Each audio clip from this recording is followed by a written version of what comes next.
On va enchaîner avec le premier enchevêtrement de cet après-midi, qui sera animé par Maxime Decommer, maître de conférence en sciences humaines et sociales pour l'architecture à l'ENSA Bretagne, et qui sera entouré donc de Jean Souviron, Pierre Bouillol, qui est je ne sais pas où, et Aymeric Lambert, ils étaient tous là, ils sont plus là, mais ils sont là, voilà. Installez-vous. Je vais vous lancer vos slides. Pierre.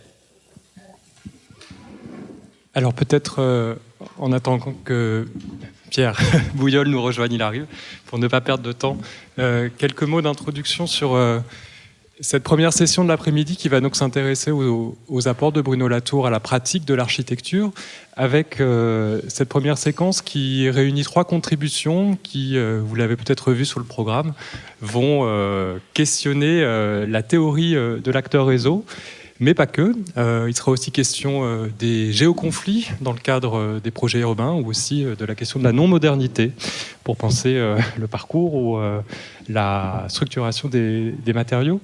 Dans le cadre du conseil scientifique, la manière dont on avait imaginé cet enchevêtrement de communication, c'était peut-être parce qu'on y avait vu des propositions qui voyaient dans les lieux et les structures de travail des concepteurs, donc les agences d'architecture, d'urbanisme, les bureaux d'études techniques, de possibles lieux d'enquête sur ce qui serait aujourd'hui la réalité des conditions des concepteurs de l'architecture, de l'urbanisme, et donc qui auraient des conséquences sur la pratique du projet. À la lumière des échanges que nous avons eus pour préparer cette session, il se peut qu'on ait eu une lecture pas totalement fidèle des propositions des 3 contributeurs. Et ce sont peut-être ces variations qui pourront alimenter la discussion que je vous propose qu'on ouvre à la suite donc, des 3 contributions. Donc celle de Pierre Bouillol, qui est devant l'ordinateur, celle d'Aymeric Lambert au centre, et celle de Jean Souviron. On va donc commencer avec Pierre Bouillol, Pierre, je vais juste te présenter en quelques mots, qui est donc architecte, enseignant à l'école d'architecture et qui est doctorant au laboratoire Gerfo à l'école de Paris-la-Villette et au laboratoire Sacha de l'Université libre de Bruxelles, où il mène une thèse sous la direction de Xavier Bonneau, en CIFRE, en étant en même temps chargé de recherche à l'agence Nicolas Michelin et Associés. Et donc sa thèse porte sur les processus de transformation urbaine qui font l'objet de tensions autour des sujets de nature et sur la manière dont les pratiques contemporaines du projet sont troublées par les dérèglements socio-climatiques. Et donc sa communication y est liée, et elle s'intitule « Projeter l'urbain face à la dépolitisation de la nature ». Accords et risques de la pensée latourienne du point de vue d'une pratique de l'architecture. Donc c'est un petit peu difficile aussi de passer après Jean-Louis Violot, parce que je pense que la distance critique vis-à-vis de Latour qui a été apportée ici me fait beaucoup de bien. Mais donc vous verrez, il y a une forme de piste d'interprétation, enfin en tout cas d'interprétation des situations que j'ai pu observer, Latour est un auteur que je mobilise beaucoup, donc vous allez voir. Donc cette communication est issue d'une thèse en cours dont l'objectif est d'étudier la relation complexe entre l'architecture et le politique dans le contexte contemporain. Réalisée dans le cadre d'une CIFRE au sein d'ANMA, une agence d'architecture, d'urbanisme et de paysage, la thèse prend pour objet 3 projets urbains que l'agence coordonne qui suscitent des controverses au nom d'une protection de la nature au sein de 3 métropoles françaises. À partir d'observations et de participation à différents moments des processus de projet sont sélectionnées une série de scènes de disputes entre différents acteurs concernés par les projets. L'objectif est d'éclairer la manière dont les pratiques du projet se renouvellent, opèrent des mutations ou au contraire résistent dans un contexte d'injonction à l'écologisation des pratiques. Le travail de Bruno Latour occupe une place importante dans cette recherche et cette communication se déploiera en 3 temps qui correspondent à 3 apports identifiés dans sa pensée et ses méthodes d'enquête. D'abord, le premier qui est d'enquêter depuis des situations quotidiennes de conception, de dramatiser ce qui arrive, et puis de s'adresser évidemment à l'université, mais aussi à la pratique. Donc c'est d'abord par la sociologie pragmatique que j'ai découvert Bruno Latour, considérant qu'elle pourrait constituer un équipement méthodologique adapté à l'immersion prolongée dans une agence d'architecture dans le cadre d'une CIFRE. Cette sociologie étudie des situations, le présent de l'action dans son déroulement, qui constitue le matériau de base de ces enquêtes. Cette sociologie procède par étude de cas, avec une approche inductive prenant soin d'expliciter le point de vue de l'observateur. C'est ensuite que j'ai découvert la théorie de l'acteur réseau à travers le travail d'Albena Yaneva. Il s'agissait alors de saisir la trajectoire de certains projets en étudiant l'activité quotidienne de conception par le prisme du politique, au sens qu'un projet architectural ou urbain est une activité ordinaire de négociation du vivre ensemble. Comment le projet est discuté, débattu, négocié, comment les acteurs s'opposent, s'allient, s'enrôlent, cette méthodologie appelle à une opération symétrique dans l'analyse des humains et des non-humains. Au cours des 3 années d'immersion à ANMA, j'ai sélectionné plusieurs scènes de dispute à partir desquelles démarre l'enquête. La première scène se passe dans les locaux d'ANMA à Paris. Il s'agit d'une rencontre en visioconférence entre un aménageur, une collectivité, les concepteurs et une association de protection de l'environnement qui, quelques mois plus tôt, avait contesté un projet de quartier que coordonne l'agence lors d'une réunion publique de concertation au motif qu'il ne respecterait pas la préservation d'un corridor écologique existant. Cette situation doit avoir une tension entre 2 injonctions contradictoires, la préservation d'un corridor écologique et un projet urbain qui s'inscrit dans l'engagement de la commune auprès de l'État de résorber sa carence en logements sociaux. La deuxième scène se passe dans les locaux de l'agence d'urbanisme public local d'une commune du littoral atlantique. ANMA l'accompagne pour scénariser l'adaptation d'un secteur urbain soumis au risque de submersion marine. Cette réunion est l'occasion de présenter différents scénarios à la direction départementale des territoires et de la mer, en charge de la rédaction et de l'application des plans de prévention des risques littoraux. Il s'agit d'un conflit entre experts, collectivités, concepteurs, services déconcentrés de l'État, différentes visions d'adaptation et de réduction de la vulnérabilité de ce secteur face aux vagues de submersion marine sont débattues entre experts.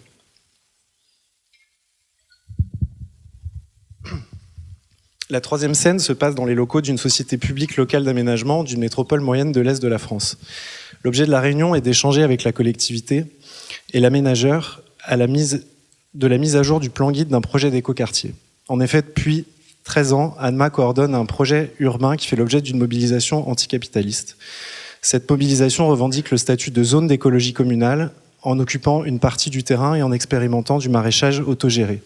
En 2020, à la veille des élections municipales, le maire annonce l'abandon de la 2e tranche du projet sur laquelle les maraîchers squatteurs sont installés tout en dénonçant l'occupation illégale de ces terres.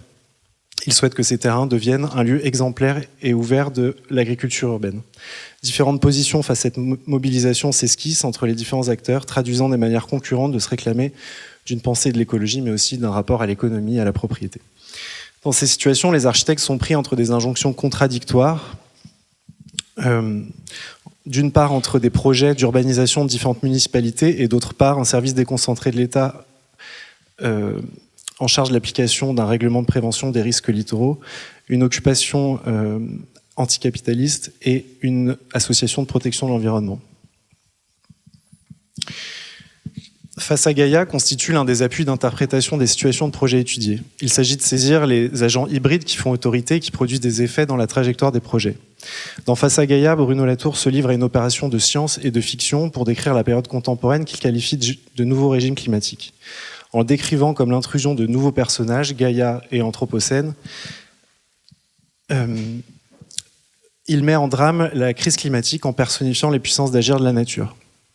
Cette proposition quasi théâtrale participe à équiper les architectes face à la prolifération de la thèse de l'Anthropocène dans le champ de l'architecture, cette nouvelle ère géologique durant laquelle les activités humaines sont si intenses et globalisées qu'elles perturbent le climat et les écosystèmes.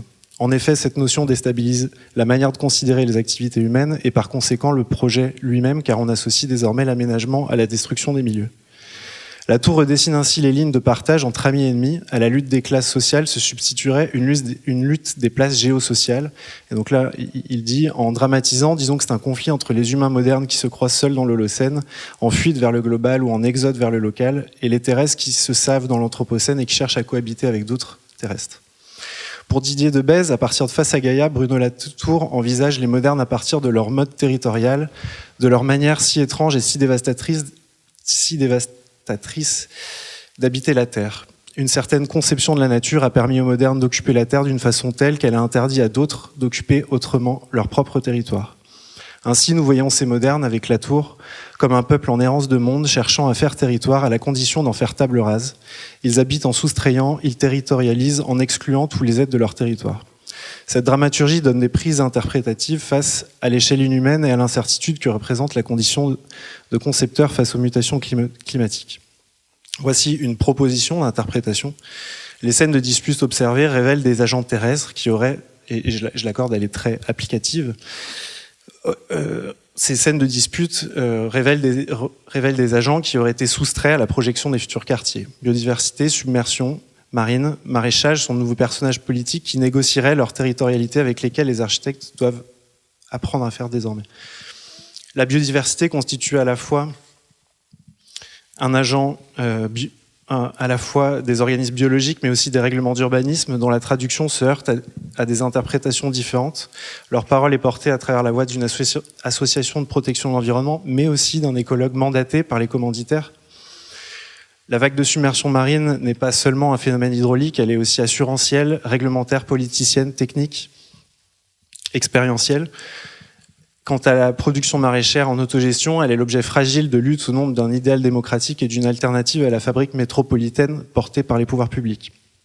Les militants se revendiquent une alliance avec le vivant en travaillant avec des juristes, des économistes, des naturalistes. La mobilisation construit par exemple une mare à grenouilles pour faire venir des espèces protégées sur le terrain contesté afin de contrer le projet urbain par la voie juridique.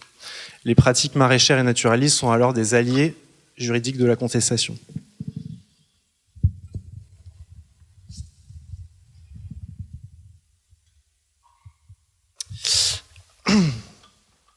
Oups. Ces négociations repeuplent les processus de projet d'entités plus qu'humaines, à la fois géographiques, sociales, climatiques et biologiques. Et en retour, ce repeuplement produit des effets. Ces entités ralentissent les processus de projet, empêchent certaines décisions, au contraire, sont intégrées afin de maintenir l'objectif de la commande. Dans les trois cas, ces agents modifient la délimitation des espaces construits, entre espaces construits et non construits, mais aussi les formes architecturales, la manière de projeter ces territoires, mais aussi la forme de l'arène des concepteurs, s'élargissant à de nouvelles expertises.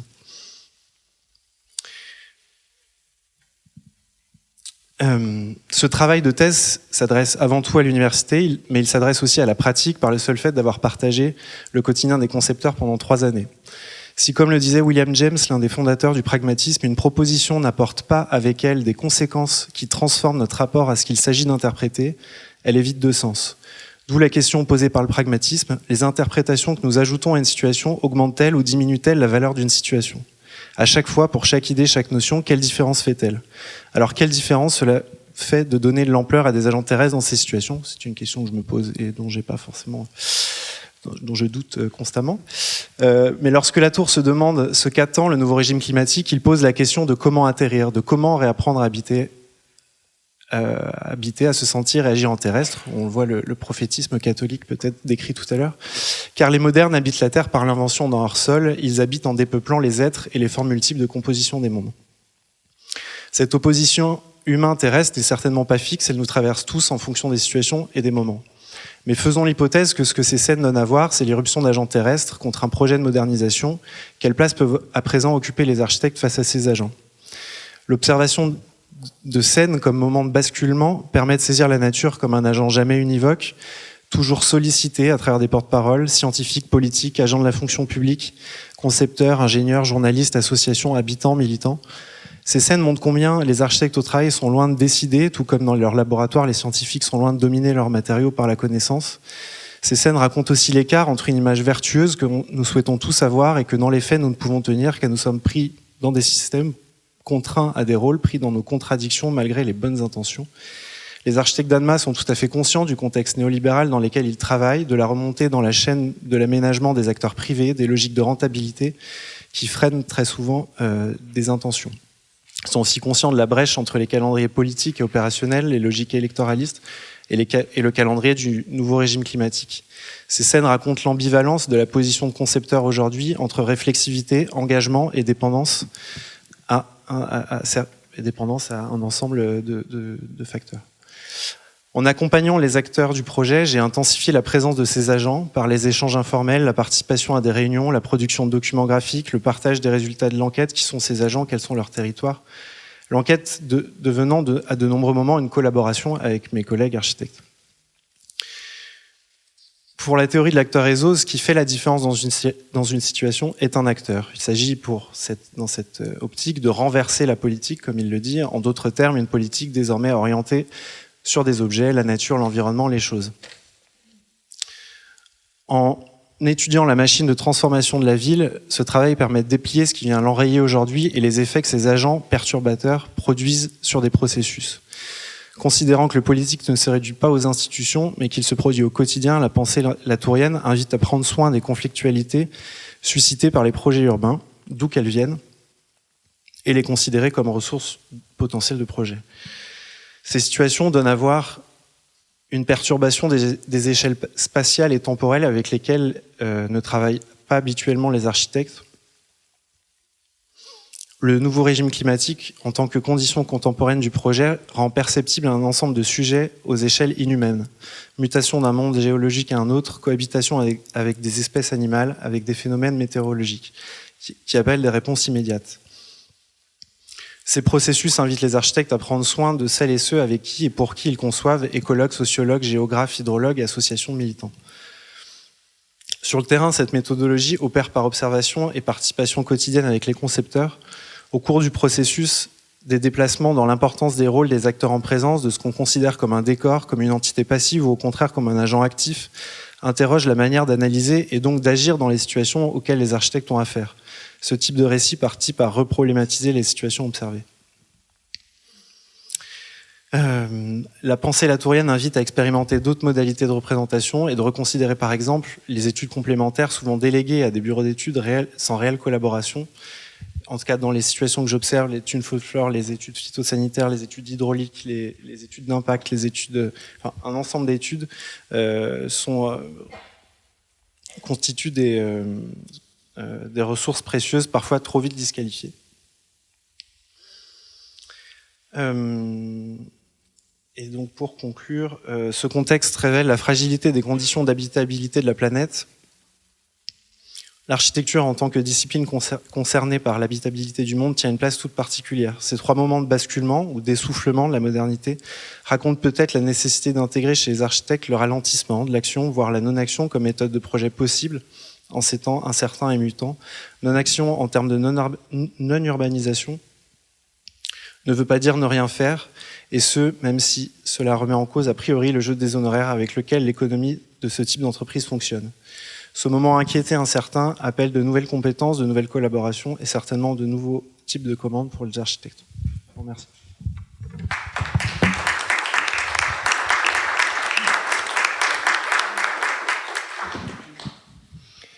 Merci Pierre. Je vous propose donc qu'on enchaîne avec Aymeric.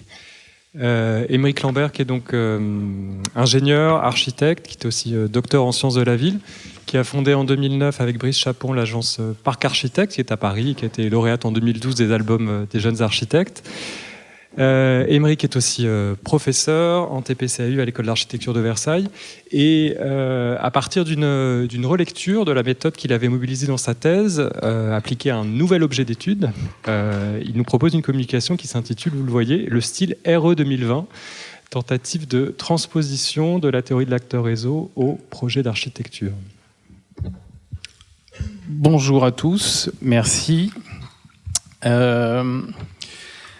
Alors moi je suis tombé dans la tour quand j'étais petit doctorant. C'est mon directeur de thèse qui donc évoluait dans les sciences humaines, qui était géographe, Jacques Lévy, qui m'a conseillé d'aller lire Bruno Latour par rapport à ce que je lui avais exposé, c'est-à-dire considérer que les objets que nous fabriquions descendaient d'une idéologie actuelle, d'un paradigme peut-être on pourrait dire, d'une culture, etc. Et donc il m'avait orienté vers Bruno Latour et la fabrication sociale des objets techniques.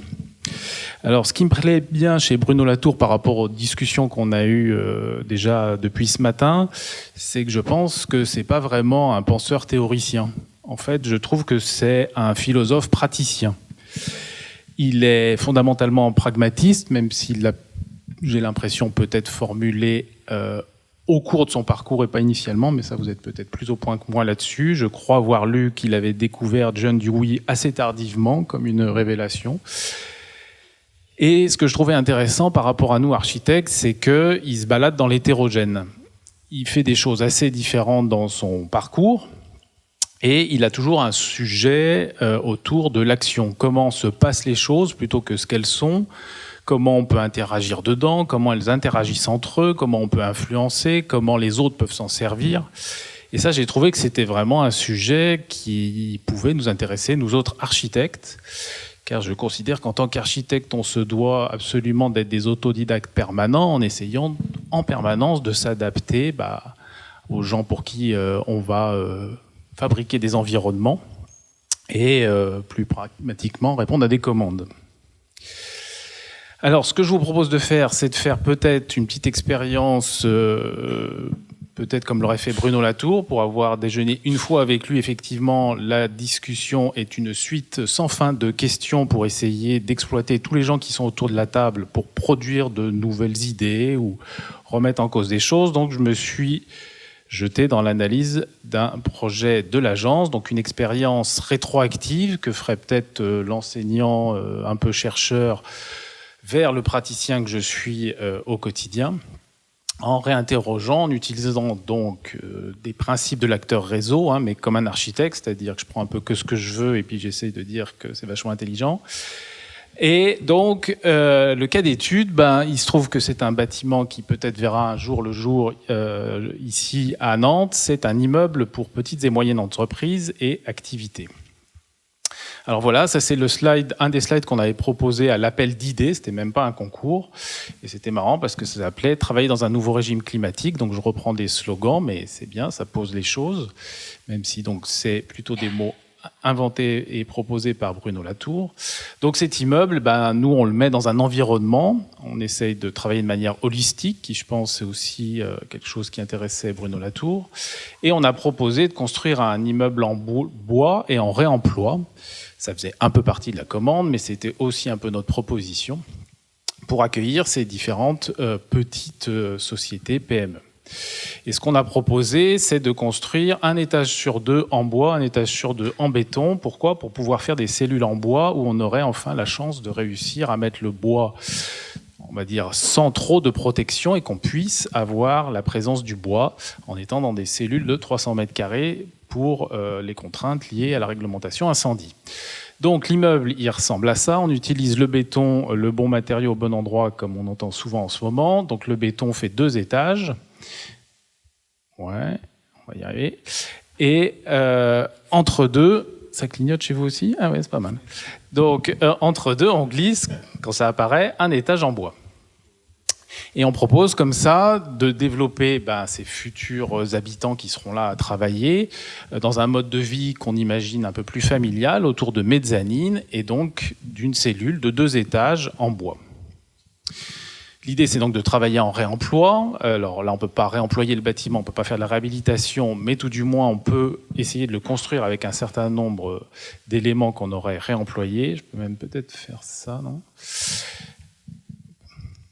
Donc, juste pour voir des plans quand même, parce qu'on aime bien, c'est notre langage, on voit donc, il y a 2 corps de bâtiment, ça c'était les contraintes liées à l'urbanisme et à l'arbre et aux 2 arbres qui se trouvent dans le creux. Les gros poteaux, c'est le béton qui file tout étage, comme ici c'est sismique, il faut quand même il y a des risques sismiques, il faut quand même des gros poteaux, et puis les petits poteaux, ce seraient ceux des mezzanines en bois. Et le sujet que je vous propose de visualiser, qui clignote aussi, c'est donc la façade, et d'essayer de la comprendre, de l'interroger à travers les outils proposés par la théorie de l'acteur réseau. Je ne peux pas vous la faire là, mais ça va vous l'illustrer. Et de l'utiliser pour nous, c'est-à-dire pour se poser une question d'architecte, c'est-à-dire une question de forme, ce gros mot. Quel serait le style qui va de fait advenir, puisque tous les bâtiments futurs vont devoir être conformes à la réglementation environnementale 2020 et puis ces différents crans. Et ça va changer la forme des bâtiments qu'on va fabriquer en France. Donc, une des idées de l'acteur réseau, c'est de se dire il y a plein d'actants, d'ailleurs, ils les appellent actants, c'est-à-dire des choses qui vont interférer sur la fabrication, en l'occurrence, nous, d'un projet, d'un objet. Donc là, j'ai fait une liste qui est sûrement pas exhaustive, mais qui permet de se rendre compte que, contrairement à ce qu'on aimerait bien, c'est que c'est pas vraiment les architectes qui dessinent tout le bâtiment. En tout cas, ils le dessinent pas du tout seuls. Donc on a des humains, les architectes, les promoteurs, les aménageurs, l'ingénieur structure, l'ingénieur thermique, l'ingénieur environnemental, le contrôleur technique, le conseiller en réemploi, l'économiste, l'instructeur du permis de construire, l'élu.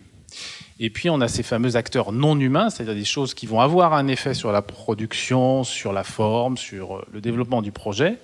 Donc il y a les acteurs non humains, là j'ai fait 2 catégories, je ne sais pas si Bruno Latour a fait ces catégories-là, mais il y a ceux qui sont sur le site, qui ont une matérialité comme les arbres et leurs racines, l'immeuble d'en face, la voie du camion-pompier, les obus enfuis, et puis il y a les non-humains, que je dirais immatériels, qui vont être les règlements, et puis des nouveaux éléments, le facteur de lumière du jour, la modélisation thermodynamique, la consommation de carbone, les fiches FDES.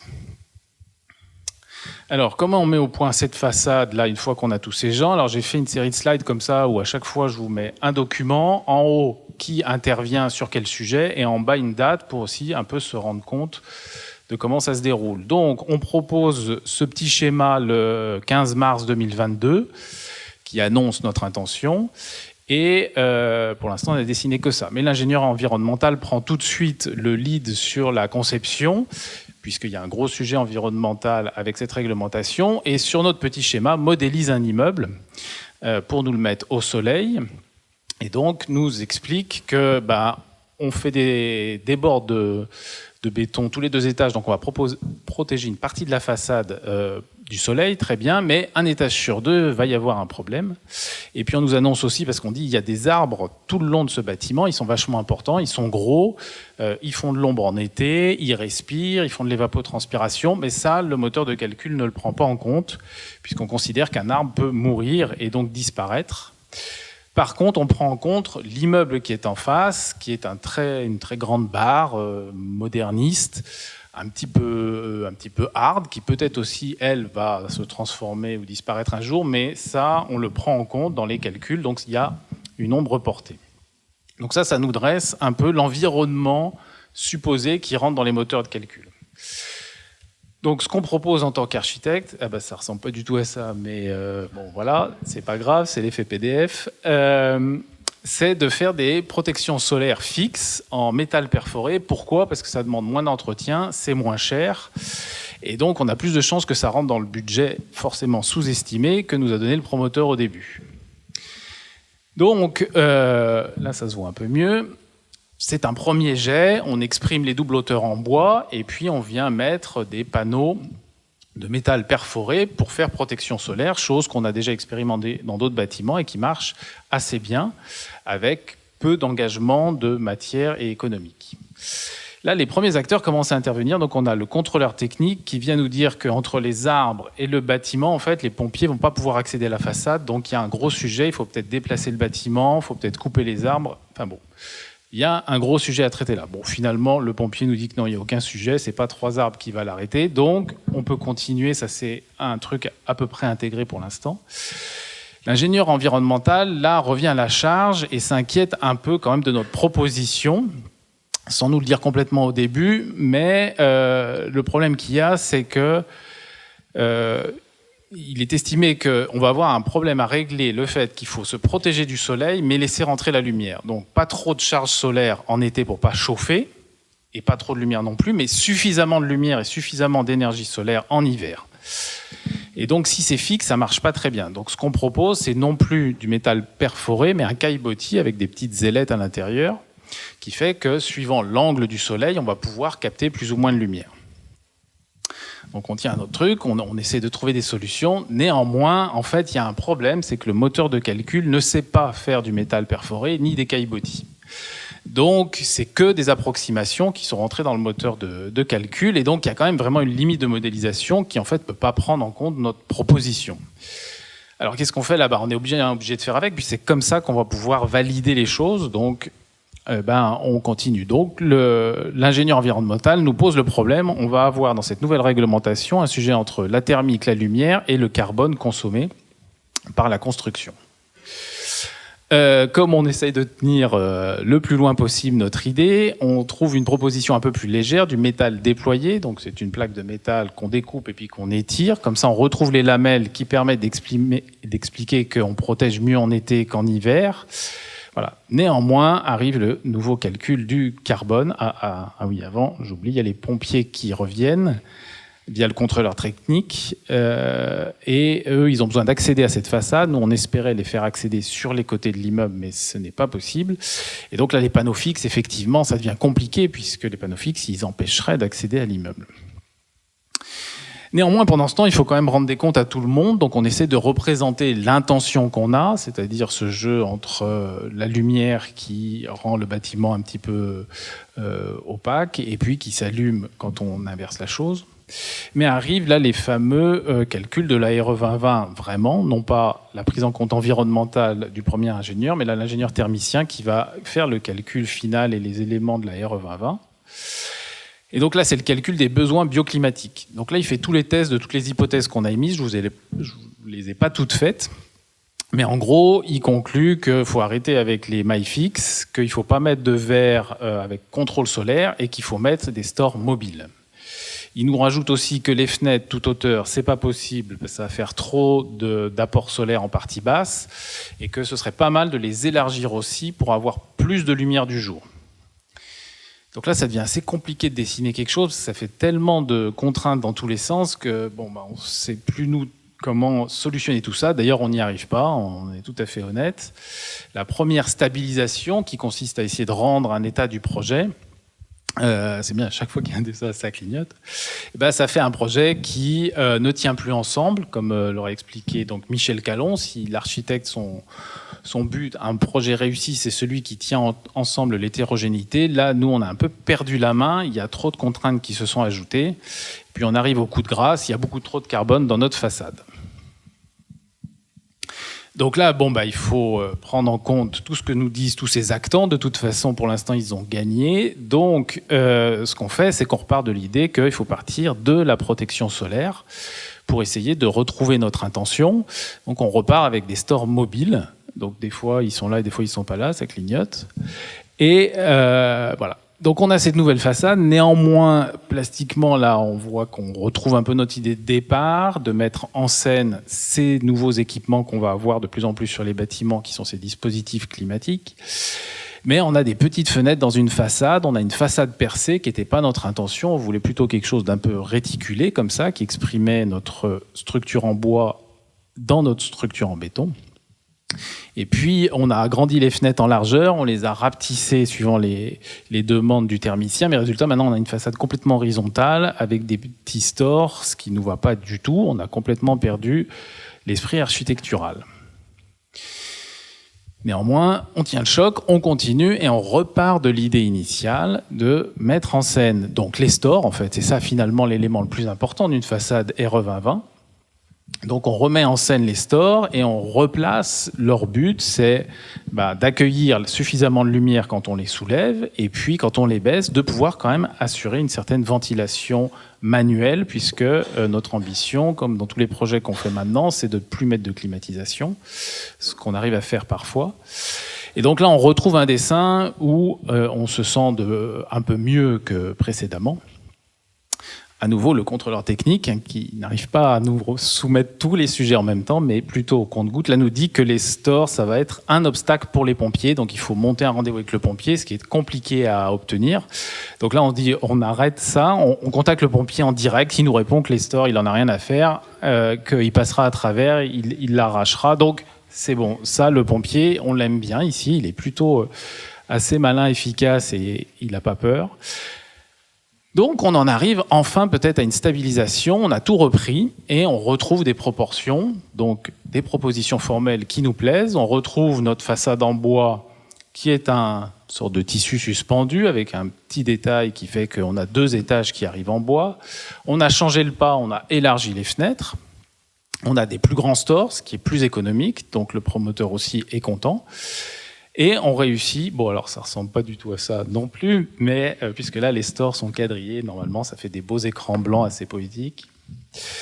Et on a notre deuxième stabilisation. Donc ça veut dire que là, on réussit, quand on demande à tous les autres acteurs si la proposition qu'on fait actuellement peut valider ce qu'ils sont en charge de valider, ce dont ils sont les porte-parole, le carbone, la lumière, le B-bio, etc. Et là, on a presque un accord quasi bon de tout le monde, ce qui veut dire que là, on arrive à une première stabilisation. On a réussi à intégrer dans l'objet qu'on fabrique ensemble quasiment les velléités de tout le monde. Ce qui nous donne cette façade où on retrouve, nous, l'esprit qu'on voulait avoir un peu au début, à savoir ces grands panneaux qui vont exprimer la vie du bâtiment en fonction des saisons. Néanmoins, les choses ne s'arrêtent pas vraiment là. Il faut déposer un permis. Et là, alors celui-là, il va clignoter aussi. Ah non. Ah, si. On dépose le permis. Et là, patatras. De nouveaux acteurs qu'on avait un petit peu mis de côté reviennent et nous disent qu'en fait, non. A priori, ça va être compliqué d'obtenir ce permis parce qu'il y a ces arbres. Et donc, ceux qu'on ne voulait pas mettre dans la simulation thermique du début, en fait, ils sont assez prépondérants parce qu'ils ont des racines et que l'immeuble est un peu proche des racines et que donc il y a un gros doute. Donc, pour l'instant, c'est en suspens. Est-ce que ça va être possible ou pas de construire ici? Est-ce qu'on va réussir à se mettre d'accord avec les arbres? C'est pas complètement sûr. Néanmoins, la question qu'on se posait ou que je me reposais en essayant de regarder rétrospectivement ce qu'on avait fait, c'est en tout cas un immeuble qui, pour l'instant, passe dans la RE 2020. Donc la RE 2020, cette réglementation, elle définit finalement un cadre qu'elle ne connaît pas elle-même, nous non plus, mais où on va projeter nos idées, et il va falloir que ça coche les cases pour être validé. Et donc ce bâtiment réussit assez bien, on a eu des bonnes notes plutôt à la fin des ingénieurs, à être dans le style RE 2020. Donc il mélange les matériaux, c'est ça ce qu'on peut apprendre, pour obtenir les meilleurs résultats au meilleur endroit. On utilise du réemploi, des stores. Donc pour essayer de refaire une petite liste comme au début, avoir fait le tour avec nos actants, le style RE 2020 se définirait peut-être par les règles suivantes, si on réussit à intégrer tous nos actants. Donc les arbres ne participent pas à la protection solaire, les immeubles, oui.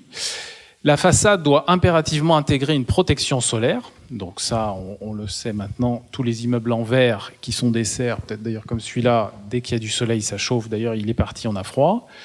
La protection ne peut pas être fixe parce que les moteurs de calcul n'y arrivent pas. Et en fait, dans un moteur de calcul, c'est pas mal quand on peut dire en été, je suis protégé, en hiver, je suis ouvert. Donc ça, effectivement, là, les ingénieurs, ils sont plutôt contents parce que le moteur de calcul, il est très, très positif quand on peut faire ces hypothèses-là. La protection ne peut pas être en métal, donc, parce que ça consomme trop de carbone. La protection doit être mobile.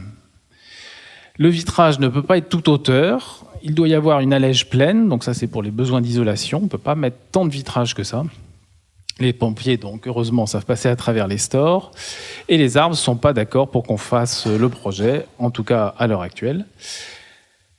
Donc nous, où est-ce qu'on en est architecte? On en est devant cette question-là et qu'on va fabriquer avec tous ces acteurs, tous ces actants. C'est trouver les moyens de consommer moins d'énergie dans nos bâtiments, dans leur fonctionnement. Donc ça veut dire qu'il va falloir s'attaquer à tous les enjeux bioclimatiques de ventilation, de chauffage et de rafraîchissement. Parce qu'aujourd'hui, ce qui consomme un tiers du carbone dans la fabrication d'un bâtiment et dans son fonctionnement, ce sont toutes les machineries qu'on a installées depuis une petite centaine d'années sur les bâtiments. Ce dont parlait Jean-Louis tout à l'heure, avoir frais quand on est sous les tropiques, avoir chaud quand il fait trop froid. Que tout ça, ça va changer notre conception architecturale parce qu'il va donc falloir qu'on fasse une architecture un peu plus passive où il y a ce jeu entre lumière, chaleur et ventilation. Et tout ça, il va falloir le réussir en faisant à la fois plus et moins, c'est-à-dire consommer moins d'énergie. Mais consommer moins d'énergie, ça veut dire généralement mettre, dès le début du projet, beaucoup plus d'argent. Et ça, c'est le nouveau problème qu'il y a, c'est que, vu l'économie qu'on a mis en place avec la production industrielle du bâtiment, aujourd'hui, il n'y a plus assez de sous pour faire des bons bâtiments. Donc, il faut trouver à nouveau des compromis entre tous les actants. Donc voilà, une mise en scène et un revisitage, c'est pas français, du projet d'architecture comme un lieu de discussion et de compromis peut-être à trouver entre les différents actants. Et ça, c'est notre responsabilité d'architecte, c'est trouver les formes de ce compromis. Il n'y a personne d'autre que nous qui sont en charge de faire ça dans la société. Et donc, il faut que nous le fassions et que nous continuions à le faire. Voilà ce que que je peux vous dire. Merci.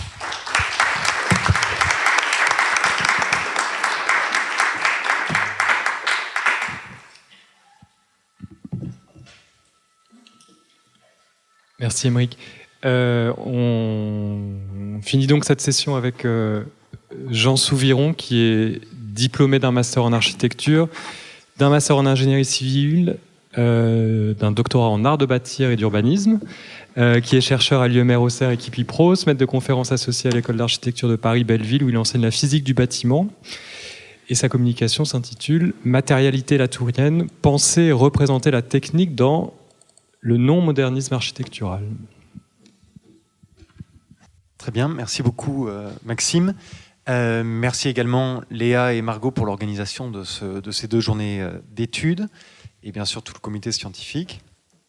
Alors effectivement, comme Maxime l'a évoqué, on a eu une première discussion sur notre place et peut-être une surprise de se découvrir dans une session qui porte sur les pratiques architecturales.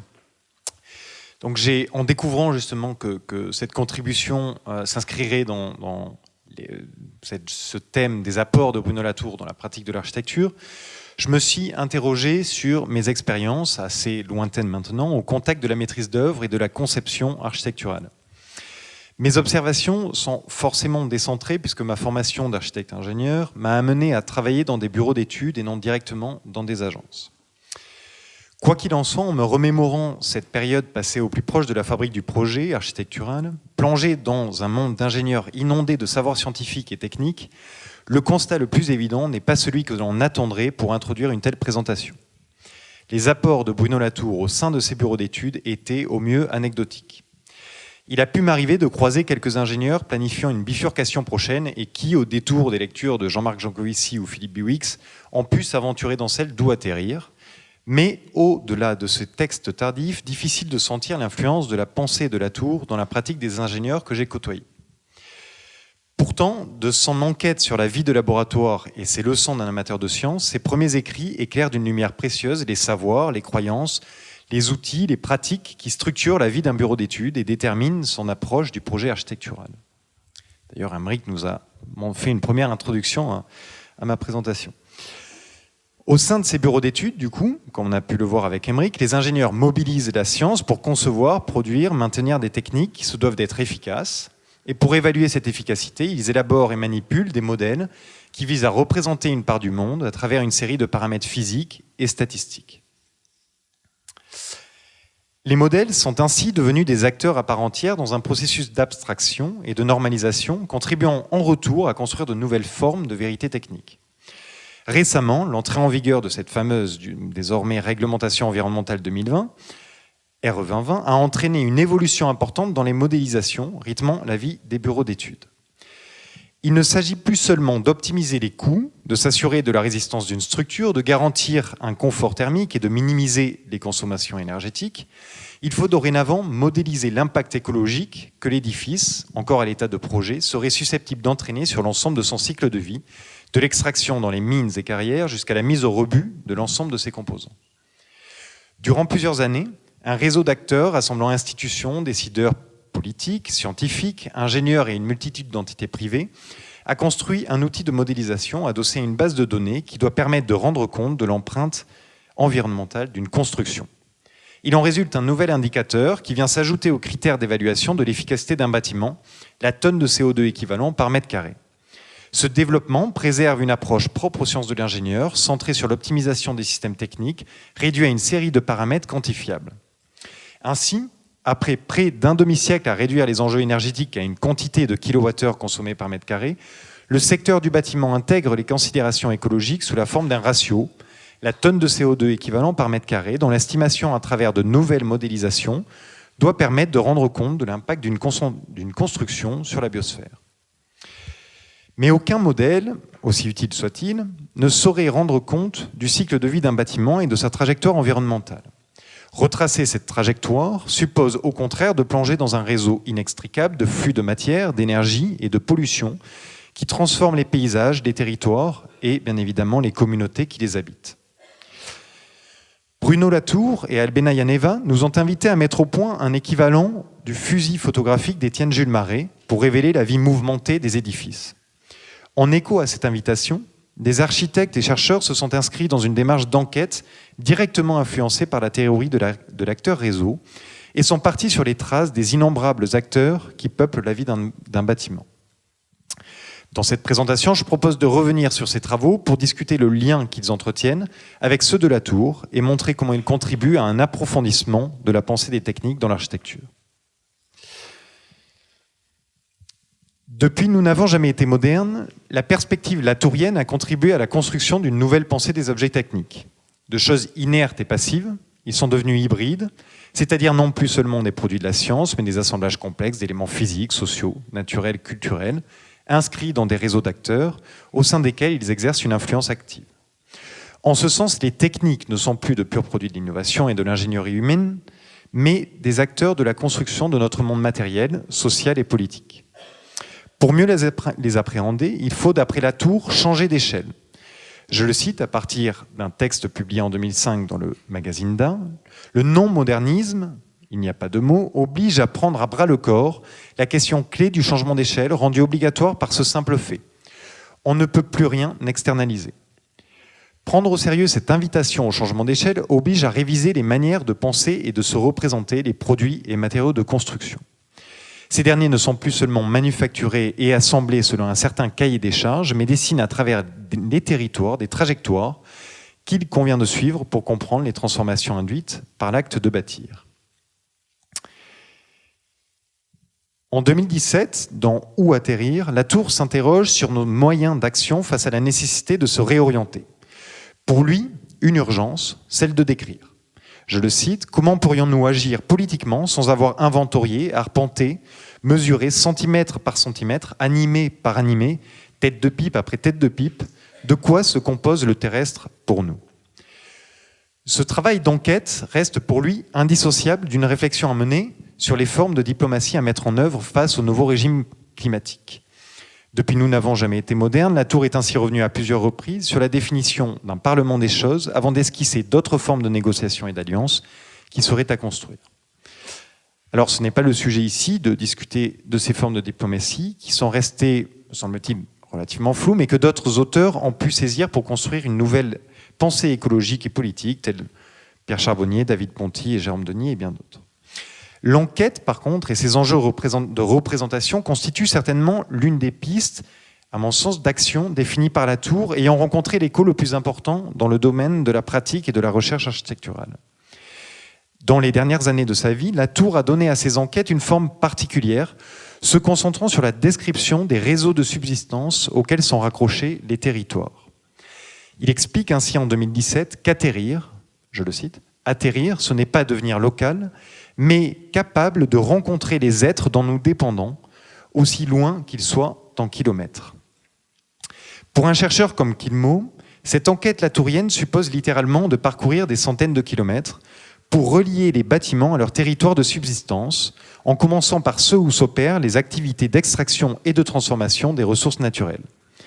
Quillemot travaille ainsi à une histoire environnementale de l'architecture en replaçant des édifices emblématiques tels que le Seagram et l'Empire State Buildings, à travers ces deux livres qui sont à l'écran, donc les replacer dans ce que l'on pourrait appeler une écologie territoriale. Il mobilise en parallèle les travaux de Bruno Latour et propose ainsi de, je le cite, « définir de nouveaux cadres théoriques extérieurs à l'architecture pour décrire correctement les activités terrestres relatives à l'acte de bâtir ».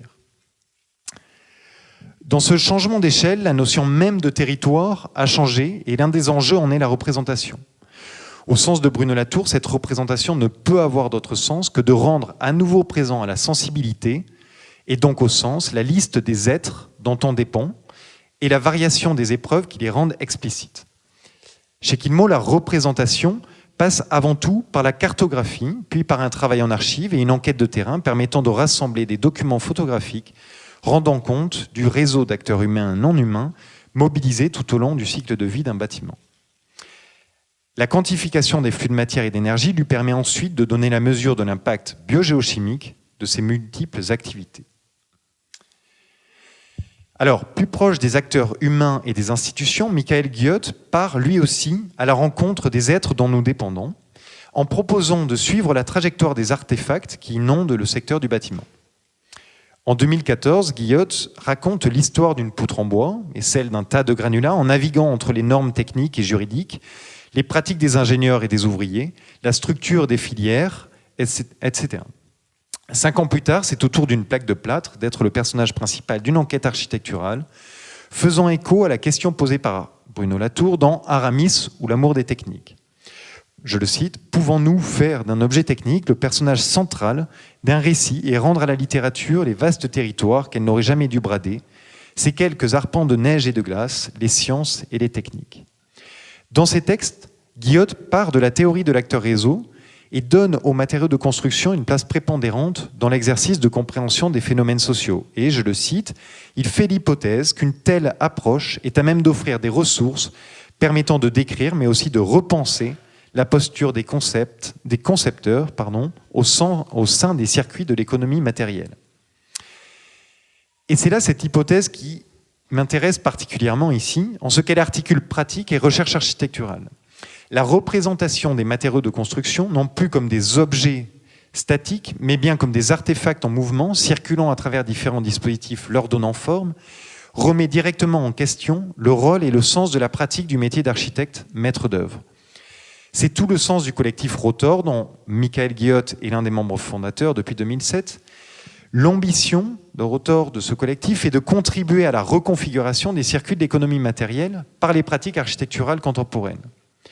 Rotor est aujourd'hui une structure profondément hybride entre une activité de recherche, de maîtrise d'œuvre et de déconstruction, s'occupant du démontage, de la maintenance et de la réparation de matériaux de seconde main, qu'ils stockent et revendent à partir d'une agence entrepôt.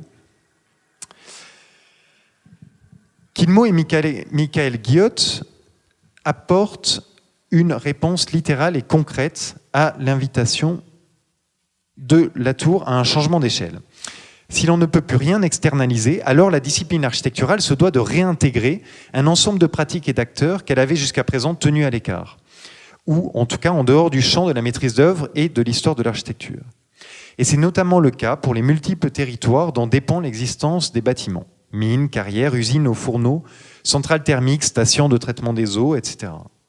Finalement, c'est la définition même du contexte du projet architectural qui devient insaisissable, ou plutôt dynamique et mouvant. Pour Bruno Latour et Albenaya Neva, si le contexte pue au sens de Colas, c'est qu'il reste en place trop longtemps et finit par pourrir. Le contexte ne puerait pas autant si nous pouvions constater qu'il se déplace et s'écoule lui aussi, tout comme les bâtiments. Ils définissent alors le contexte comme un mot qui rassemble tous les éléments divers qui bombardent le projet. En somme, une invitation à enquêter sur les écologies de l'architecture. Latour nous a montré combien, je le cite, l'Amérique n'est plus la même avant et après l'électricité et combien le contexte social du XIXe siècle n'est plus le même selon qu'il est construit avec des pauvres gens ou avec des pauvres infectés de microbes. De même, on pourrait dire que l'architecture n'est plus la même selon qu'elle soit construite avec les promesses de la modernité ou le désenchantement du changement climatique. Ces dernières années, Latour insistait sur l'importance de ne plus seulement chercher à comprendre notre dépendance au non-humain, mais également sur celle de, je le cite, défaire les conséquences pratiques de nos erreurs de jugement et de nos idéologies erronées. Pour révéler les conséquences pratiques de nos actions et pensées, l'une des méthodes mises en place par les architectes consiste donc à suivre la trajectoire des matériaux de construction, interrogeant ainsi la manière dont les systèmes constructifs conditionnent les relations au sein des collectifs d'agents humains et non humains. Ainsi, en accordant une plus grande attention au territoire de subsistance de l'architecture et des architectes, la pensée et les représentations de la technique s'en trouvent profondément élargies. Elle ne fait plus référence aux plans et aux connaissances scientifiques des techniques nécessaires pour construire un bâtiment ou une infrastructure, mais à ce bâtiment ou cette infrastructure en tant qu'entité matérielle intrinsèquement dépendante d'un flux constant de matière et d'énergie et de travaux d'entretien en assurant le bon fonctionnement au fil du temps. En d'autres termes, les techniques dépendent inextricablement des flux de ressources organisés par l'économie. Face à ce constat, et pour conclure, je me permets de tisser un lien avec la session de ce matin et son thème sur l'enseignement. Si, comme nous venons de le voir, cette perspective latourienne appliquée à l'architecture invite à redéfinir les systèmes constructifs en leur reconnaissant une dimension sociale, territoriale et politique, alors l'enseignement des sciences et techniques s'en trouve profondément transformé. Il devient inconfortable d'abstraire les structures bâties à travers la seule transmission de savoirs physiques et techniques en négligeant leur dimension profondément terrestre. En 1993, dans La Clé de Berlin, Latour insistait sur l'importance de mettre un terme à ce qu'il appelait la guerre fratricide entre sociologues et technologues, pour enfin être en mesure de comprendre le monde où nous vivons, où s'entremêlent le technique et le social. Pour aider à une meilleure compréhension de nos mondes, le champ des STA, au sein duquel j'enseigne, gagnerait, à mon sens, à réviser la vision qu'il défend des sciences et techniques qui définissent son champ.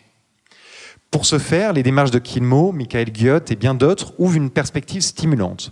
Le changement d'échelle qu'ils opèrent invite à enrichir la compréhension des enjeux techniques par une enquête sur les acteurs et procédés impliqués dans l'exploitation et la transformation des ressources matérielles et énergétiques, en ne se contentant pas d'intégrer une approche de cycle de vie purement quantitative en réponse à l'évolution d'un cadre réglementaire. Une telle perspective offre le recul nécessaire au développement d'un regard critique sur les réponses techniques et politiques apportées aux questions énergétiques liées à la construction et à la transformation de notre environnement bâti. C'est finalement la représentation même des édifices et de leur cycle de vie qui s'en trouverait enrichie, perturbant l'ordre cosmologique de la modernité et permettant alors à l'architecture de revenir terrestre. Je vous remercie.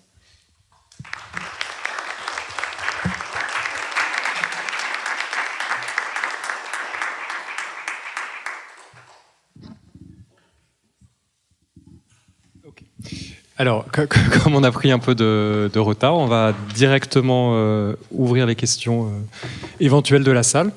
Donc, n'hésitez pas si vous avez des remarques, des questions. Jean-Louis. Oui, quand on se parle de ta place de tes lecteurs, etc., ça m'a rappelé, pas non plus savoir, ce que tu dis à la cour dans l'enquête sur les modes d'existence, c'est-à-dire qu'on a souvent fait des projets comme une échelle. On compare la manière de faire des projets à une échelle. C'est-à-dire qu'on fait barreau après barreau, on règle le problème après le problème, et on oublie des logiques longitudinales qui en fait tiennent l'échelle. Et donc, le troisième chapitre, c'est qu'on peut bien au barreau, au longitudinal, les deux barreaux longitudinales tiennent les petits barreaux latéraux entre eux. Et ça, mais je pense que cette manière de faire des projets, elle est commune à chacun. On règle les problèmes les uns après les autres, ce n'est que dans un troisième temps, on se dit, où est ta mère? C'est une méthodologie. Bah, mais bon. Oui, alors après, ce qu'on peut espérer, c'est qu'on découvre un peu cette nouvelle environnement réglementaire et ces nouveaux acteurs et qu'on réussisse à mieux anticiper les montants dès le début et effectivement, quelle forme aura l'échelle. Voilà, sera-t-elle en aluminium, en bois, dépliable, escabeau, etc. Et en même temps, quand tu racontes ton projet, on voit qu'il y a tellement d'acteurs, tellement d'interlocuteurs que tu es obligé de traiter par barreau. Tu es obligé de regarder du courtier l'un après l'autre. Oui. Alors, et après, c'est de ne pas tomber dans le problem solving qui serait un petit peu de la mise au point et de l'optimisation stricte et de répondre à chacune des questions. Parce que quand on fait ça, en fait, l'hétérogénéité prend le dessus et le truc se désagrège. C'est-à-dire qu'on a une collection de solutions et plastiquement, architecturalement, ça devient un truc qui ressemble à rien du tout. Mais je pense qu'il y a pas mal de bâtiments qui vont, de fait, vu les conditions de la production, sortir là comme ça, avec un truc pour le soleil, un truc pour la lumière, un truc pour le machin, pour aller satisfaire toutes ces exigences qui... on le voit bien, tout le monde est pris dedans, hein, c'est-à-dire que les équipes là d'ingénieurs, elles sont comme nous, c'est-à-dire qu'elles sont un peu aussi désemparées devant ces moteurs de calcul qui prennent pas en compte tout un tas de trucs. Donc on est tous dans le même bateau à devoir recoller les morceaux ensemble pour... construire des choses positives pour tout le monde.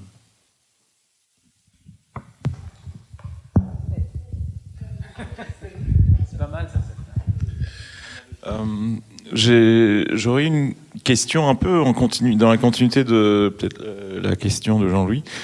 J'ai l'impression, en tout cas, à partir de vos présentations, que ce que l'on perçoit, c'est une forme d'hétéronomie. Tu parles d'hétérogénéité, mais là, d'hétéronomie au sens d'une dépendance de l'architecture, du projet d'architecture, par rapport à un ensemble de paramètres, non seulement très importants au moment de la conception, mais en fait d'une dépendance continue pendant la vie du bâtiment, après la vie, en amont même, avant même qu'on ait pu penser à un projet. C'est comme si en fait on était dans des dépendances de plus en plus importantes. Et ce que je sens dans ce que tu as montré comme pratique, mais aussi dans, par exemple, ce que toi tu as pu montrer comme situation de lutte, toujours dans des dépendances en fait, hein, et de faire la lutte de cette dépendance, et aussi dans ce que tu as expliqué, c'est comme si l'architecte avait la responsabilité de gérer toutes ces dépendances. En tout cas, c'est quand même, toi, effectivement, c'est ce que tu montres, c'est que l'hétérogénéité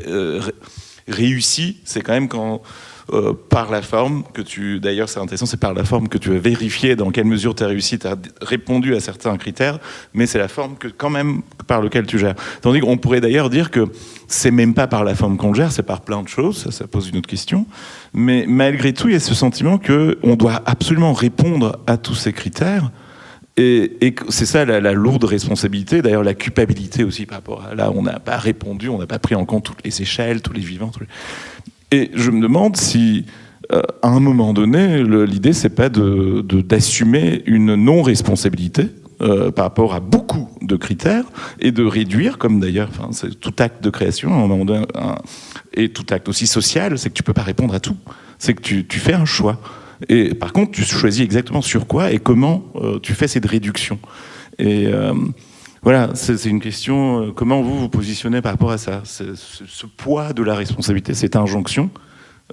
Est-ce que l'idée de la réduction de cette réalité n'est pas forcément quelque chose de moderne, mais comme un pragmatisme, finalement, de réduire les choses?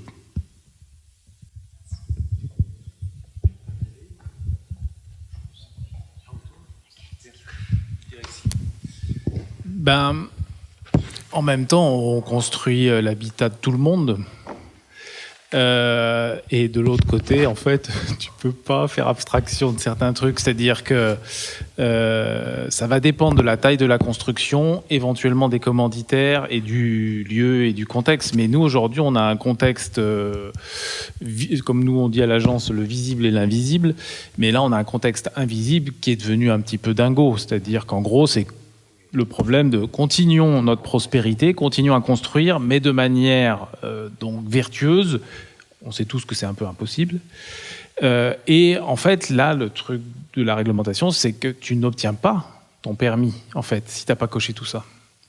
Alors après, ce serait de choisir quel est l'élément le plus important. Je parle pas mal de la forme parce que j'ai l'impression que c'est un truc qui disparaît, en fait. C'est devenu un peu honteux. Je pense que c'est un des choix.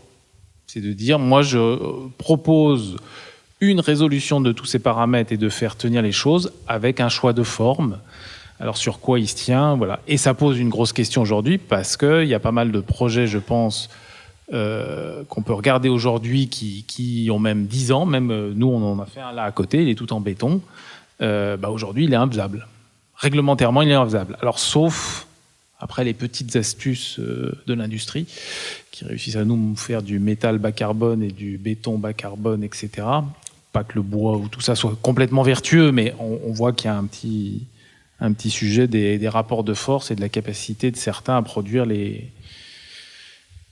papiers qui font que pour faire ce choix, enfin les choix dont tu parles, je sais pas ce que tu as en tête, mais ouais.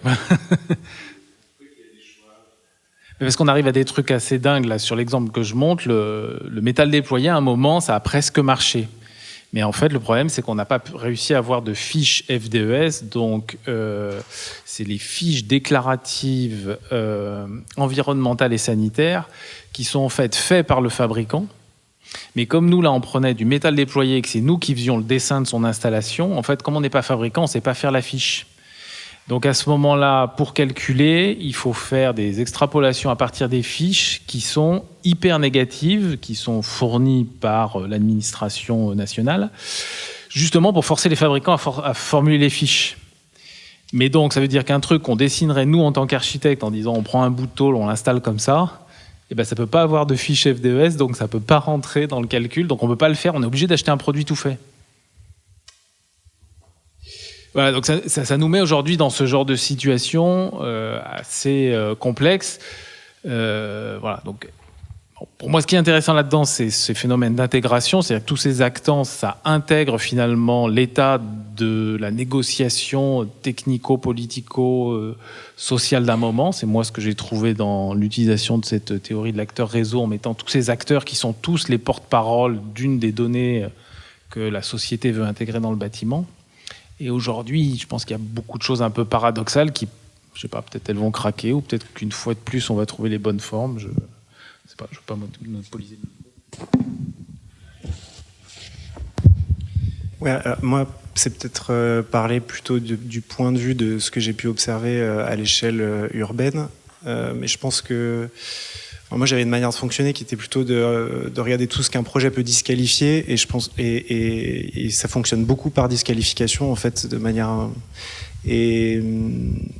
et c'est une question, je pense, qui est très politique et d'engagement et qui est propre à chacun. Et je pense que à chacun de voir les responsabilités où il considère que voilà. En tout cas, je pense que c'est l'intérêt de cette théorie, c'est aussi de suivre les conséquences des gestes architecturaux et d'avoir une attention aux conséquences et aux disqualifications. Et je pense que voilà, ça peut se prendre dans plein de situations, d'échelles, etc. Mais je pense que prendre soin des conséquences des gestes peut nous aider aussi à réfléchir aux responsabilités. Mais après, effectivement, je comprends tout à fait qu'on puisse avoir le sentiment d'être accablé par une responsabilisation ou que le nouveau régime climatique, voilà, comme on aurait pu l'être du point de vue des grands ensembles. Est-ce que, par exemple, l'architecte était...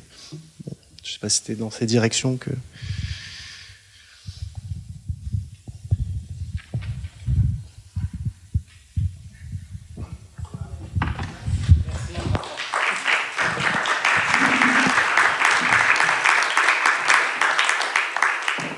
On vous propose de faire 5 minutes de pause et on se retrouve avec le dernier enchevêtrement dans quelques minutes.